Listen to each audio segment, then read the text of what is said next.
कभी सोचा है एक ऐसा युद्ध जहां भगवान अपने ही सबसे प्यारे सबसे बड़े भक्त के सामने शस्त्र उठाकर खड़े हों?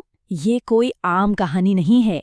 ये भक्ति की उस हद की कहानी है जहां भक्त का विश्वास, उसकी आस्था खुद भगवान की शक्ति को चुनौती दे देती है। ये एक ऐसी कहानी है जो हमें विश्वास और कर्तव्य के एक गहरे विरोधाभास में ले जाती है।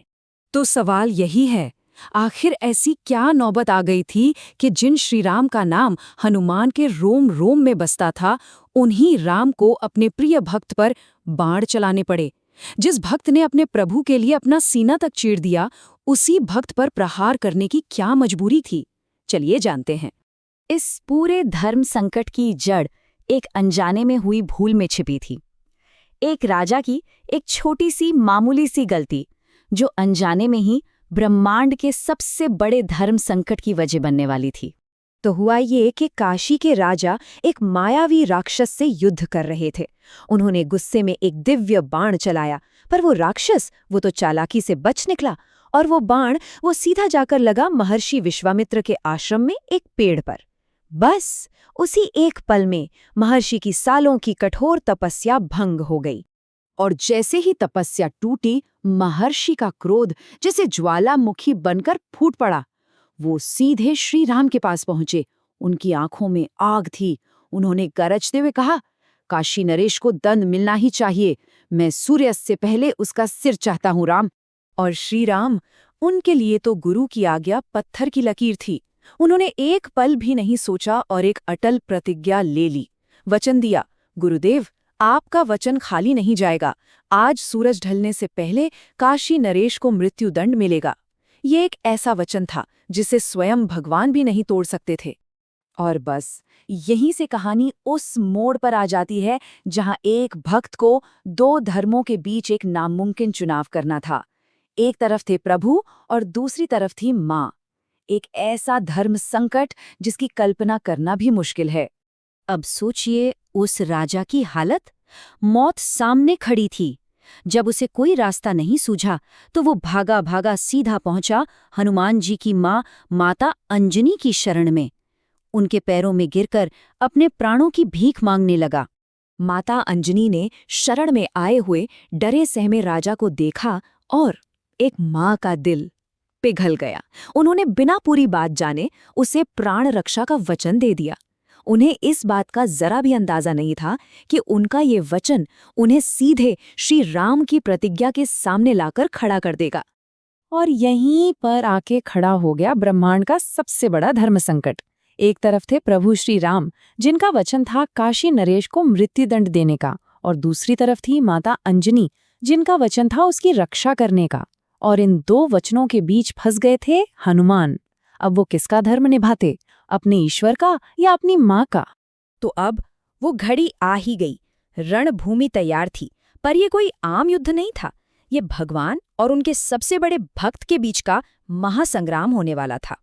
श्री राम जैसे ही अपना धनुष लेकर रणभूमि में पहुंचे, उन्होंने जो देखा उसे देखकर शायद एक पल के लिए समय भी रुक गया होगा। सामने कोई दुश्मन नहीं, बल्कि हाथ जोड़े उनके अपने, उनके प्रिय हनुमान खड़े थे। श्री राम की आवाज में गुस्सा नहीं था, पीड़ा थी, एक भारीपन था। उन्होंने कहा, हनुमान, रास्ते से हट जाओ। मुझे मजबूर मत करो कि जिन हाथों से तुम्हें स्नेह दिया, उन्हीं हाथों से तुम पर प्रहार करूं। हनुमान की आंखें झुकी हुई थीं और कांपती हुई आवाज में बोले, क्षमा करें प्रभु, आज मैं धर्म से बंधा हूं। मुझे अपनी माता के वचन की रक्षा करनी ही होगी, चाहे इसके लिए मुझे आपके बाणों से अपने प्राण ही क्यों न देने पड़े। सोचिए उनके दिल पर क्या बीत रही होगी, पर वो अपने कर्तव्य से डिगे नहीं। और फिर वो हुआ जो इतिहास में न कभी किसी ने देखा था न सुना था। ये युद्ध अब शस्त्रों का नहीं रहा, ये युद्ध था भक्ति की शक्ति का।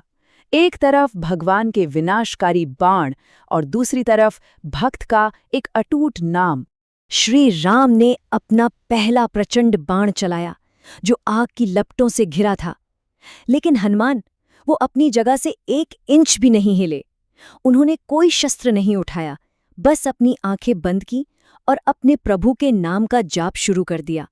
उनके होठों पर, उनकी सांसों में, उनके रोम रोम में बस एक ही जाप गूंज रहा था, राम राम राम। यही उनका कवच था, यही उनकी ढाल थी। एक के बाद एक सारे दिव्य अस्त्र चले, लेकिन नतीजा कुछ नहीं। कोई भी बाण हनुमान को छू भी नहीं सका। वो सारे बाण उनके चारों ओर एक अदृश्य कवच से टकराकर बेकार हो रहे थे। ये एक अद्भुत, अकल्पनीय दृश्य था।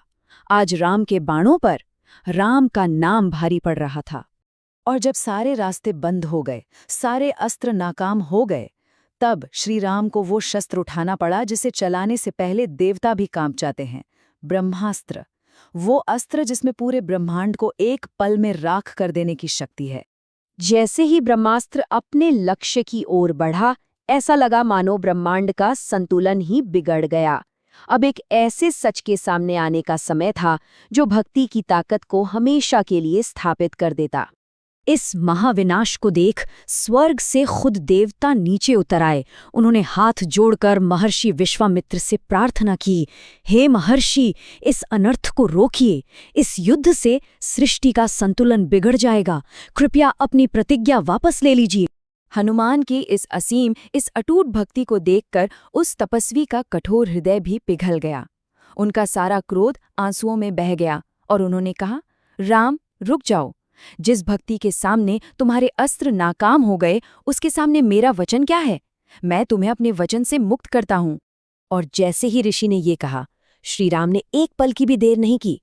उन्होंने अपना धनुष नीचे फेंका और दौड़कर अपने भक्त, अपने हनुमान को सीने से लगा लिया। वो सिर्फ एक मिलन नहीं था, वो भक्ति की जीत का जश्न था। उस दिन स्वयं भगवान ने ये साबित कर दिया कि भगवान से भी बड़ा भगवान का नाम होता है। हनुमान की अटूट भक्ति ने ये दिखा दिया कि सच्चे विश्वास से लिया गया नाम हर शस्त्र, हर संकट और हर शक्ति से बड़ा है।